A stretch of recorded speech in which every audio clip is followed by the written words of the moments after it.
Sige mo, ano, dali mo! Bilisan niyo mga pre! Oh, pre, bilisan mo! Dali mo! Hindi mo na kaya, pare! Hindi, kaya mo yan! Dali mo! Bilisan niyo mga pre! Kaya mo yan, pre! Malapit na tayo! Oh, mapo ka muna! Agin. Ayos, Kyle! Toy! Jackpot tayo! May dalawa na cellphone, meron pa tablet, saka meron pa tayong pitaka at kalbo! Ayos na, ayos! Okay, ba't malungkot ka? Ano nangyari sa'yo? Naisip ko si Sarawi. Hindi ko alam kung ano nangyari sa kanya. Iniwan kasi natin eh. Sana naman, hindi siya nahuli.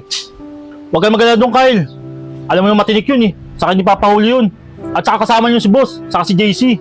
Huwag mo na silang problemahin, Kyle! Mahuli tayo ang trabaho natin nito! Hindi ka ba nag-iisip? Kung mahuli sila, wala na tayong magagawa ro. Tanda mo, malaki nakuha natin. Limpak-limpak to. Si tatlo na lang tayo maghahati-hati. Kaya huwag mo na silang problemahin. Oo nga, Kyle. Tama si Kuler. Kasi dati, pag nakakuha tayo, si boss ang lagi nakinabang. Siya malaki parte. Ngayon, sa atin na to, napakarami na ito. Tatlo na tayo maghahati-hati. Ano, tama na, atin natin to. Kyle. Tama yan, Kyle. Panahon na para tayo naman magparty-party. Ano ba naman kayo mga pre?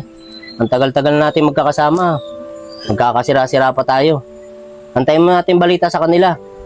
Pag nakabalik na sila, saka na natin pagparty-partihin to.